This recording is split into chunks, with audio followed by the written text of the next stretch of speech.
ನಮಸ್ತೆ. ನಾನು ಮೊಹಮ್ಮದ್ ದಾವೂದ್, ಹಾಸನ ಜಿಲ್ಲಾ ಅಲ್ಪಸಂಖ್ಯಾತರ ಜಿಲ್ಲಾಧ್ಯಕ್ಷ. ನೋಡಿ, ಈ ಚುನಾವಣೆ ಖಂಡಿತವಾಗಲೂ ಸ್ವಾಭಿಮಾನಿ ಮತ್ತು ಸರ್ವಾಧಿಕಾರಿಯ ನಡುವಿನ ಚುನಾವಣೆ ಅಂತ ಹೇಳಲಿಕ್ಕೆ ಬಯಸ್ತೀನಿ. ಈ ಚುನಾವಣೆಯಲ್ಲಿ ಸ್ವಾಭಿಮಾನನೇ ಗೆಲ್ಲೋದು. ಯಾಕಂತಂದರೆ ಈ ಜಿಲ್ಲೆಯ ಜನ ಗ್ರಾಮ ಪಂಚಾಯತಿಯಿಂದ ಹಿಡಿದು ಪ್ರಧಾನಮಂತ್ರಿವರೆಗೂ ಕೂಡ ಇವರಿಗೆ ಒಂದು ಅಧಿಕಾರನ ಕೊಟ್ಟ ಜಿಲ್ಲೆಯ ಜನ ಇವರ ಒಂದು ಸರ್ವಾಧಿಕಾರಿ ಧೋರಣೆಯನ್ನು ನೋಡಿ ಬೇಸತ್ತಿದ್ದಾರೆ. ಯಾವುದೇ ಕಾರಣಕ್ಕೂ ಈ ಸಾರಿ ಕಾಂಗ್ರೆಸ್ ಪಕ್ಷವನ್ನೇ ಜನ ಬೆಂಬಲಿಸೋದು, ನಮ್ಮ ಶ್ರೇಯಸ್ ಪಟೇಲೇ ಗೆಲ್ಲೋದು.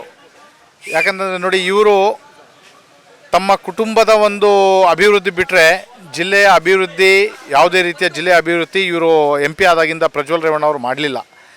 ಹಾಗಾಗಿ ಈ ಸಾರಿ ಪ್ರತಿಯೊಬ್ಬ ಮತದಾರನೂ ಕೂಡ ಕಾಂಗ್ರೆಸ್ ಪಕ್ಷನ ಬೆಂಬಲಿಸಲಿದ್ದಕ್ಕೋಸ್ಕರ ತಯಾರಿದ್ದಾರೆ. ಈ ಚುನಾವಣೆ ಹಾಸನಲ್ಲಿ ಒಂದು ಹಿಸ್ಟ್ರಿ ಕ್ರಿಯೇಟ್ ಮಾಡ್ತದೆ. ಹೇಗೆ ಪುಟ್ಟಸ್ವಾಮಿ ಗೌಡರು ದೇವೇಗೌಡರನ್ನ ಸೋಲಿಸಿದ್ರು, ಹಿಸ್ಟ್ರಿ ರಿಪೀಟ್ಸ್ ಅಂತಾರಲ್ಲ, ಅದೇ ರೀತಿ ಹಿಸ್ಟ್ರಿ ರಿಪೀಟ್ ಆಗುತ್ತೆ. ನಮ್ಮ ಶ್ರೇಯಸ್ ಪಟೇಲ್ ಯಾವುದೇ ಕಾರಣಕ್ಕೂ ಪ್ರಜ್ವಲ್ನ ಸೋಲಿಸ್ತಾರೆ ಅಂತ ಹೇಳಿಕ್ಕೆ ಬಯಸ್ತೀನಿ ಸರ್. ಆಮೇಲೆ ನಮ್ಮ ಶ್ರೇಯಸ್ ಪಟೇಲ್ ಅವರ ಒಂದು ವ್ಯಕ್ತಿತ್ವ, ದೊಡ್ಡವರಿಗೆ ಹೇಗೆ ಬೆಲೆ ಕೊಡಬೇಕು, ಹೇಗೆ ಮಾತಾಡಿಸ್ಬೇಕು ಅನ್ನೋದು ಒಂದು ಇದೆಯಲ್ಲ, ಸಂಸ್ಕಾರದಿಂದ ಅವ್ರ ಮನೆಯಲ್ಲಿ ಸಂಸ್ಕಾರ ಭಾಳ ಚೆನ್ನಾಗಿ ಕಲಿಸ್ಕೊಟ್ಟಿದ್ದಾರೆ.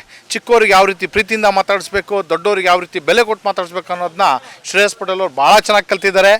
ಆ ಒಂದು ಶ್ರೀರಕ್ಷೆ ಇವ್ರ ಮೇಲೆ ಇದ್ದೇ ಇರುತ್ತೆ. ಮತದಾರ ಬಂಧುಗಳು ಈ ಸಾರಿ ಶ್ರೇಯಸ್ ಪಟೇಲ್ ಅವ್ರ ಕೈ ಹಿಡಿದೇ ಹಿಡಿತಾರೆ ಅನ್ನೋಕ್ಕೆ ಹೇಳಕ್ಕೆ ಬಯಸ್ತೀನಿ ಸರ್. Thank you.